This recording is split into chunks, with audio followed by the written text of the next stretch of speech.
Team development is something that organisations invest a huge amount of time and money into, often with very mixed results. The intention behind it is always positive, but the consistency is often patchy, and the commitment to follow through and really lean in to some of the difficult conversations that need to be had in order to make real change is often lacking.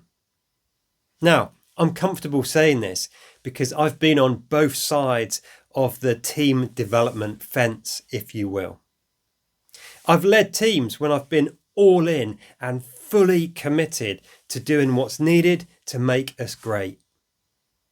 And there have been other occasions when, to steal a phrase from the actor Matthew McConaughey, I've half-arsed it. I've also spent many years facilitating team development sessions, which isn't something I do anymore for reasons I'll come to shortly. Hey, I'm Ben Morton. I'm a leadership trainer, executive coach, and keynote speaker. And I'm not a team development facilitator. So if you need help with that, don't get in touch. But if you need help in any of the other areas, do get in touch, as I'd love to hear from you. So let's dive in and talk about team development. For many years, I've said that team development isn't something that we do twice a year offsite at a nice hotel. Rather, it's something we should focus on and work at every single day. And more often than not, this is through the mundane, seemingly insignificant conversations and activities. But what often happens is, because I've seen it and I've been asked to help, is that something suddenly happens and a leader suddenly has that oh shit moment where they realise we need to do some team development.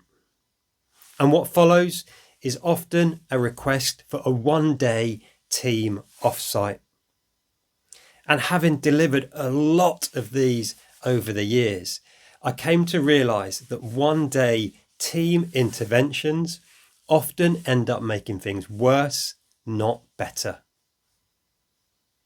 Why?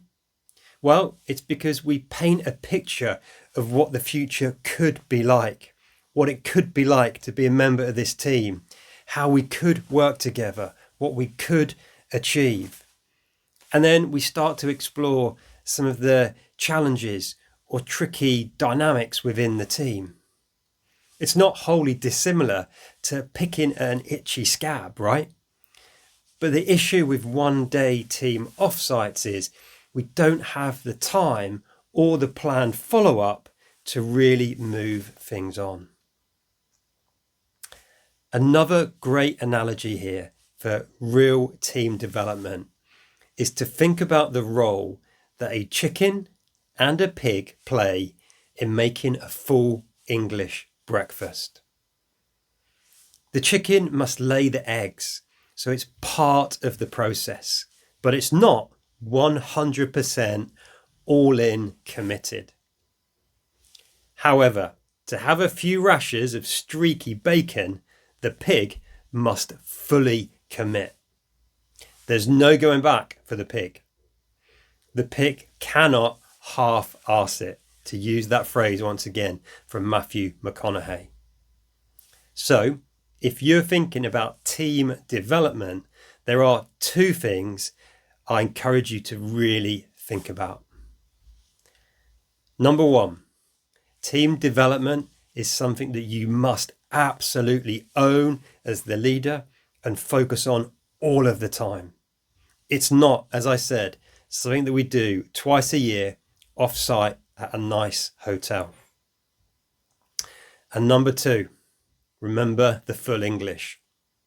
Before you start working with a facilitator and planning those offsites, think carefully about whether you're a pig or a chicken.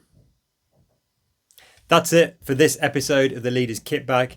And remember, if you're going down the pig route, if you are going to invest in team development, going on that journey, I'm not the man to help you. If, on the other hand, though, you're looking to improve the collective leadership capability of your team, then I'd love to hear from you, because that's something I can absolutely help you with. That's it for today's episode of the Leaders Kit Bag. As always, I hope it's been useful. Look after yourself, look after those you've got the privilege and responsibility to lead. And until next time, lead on.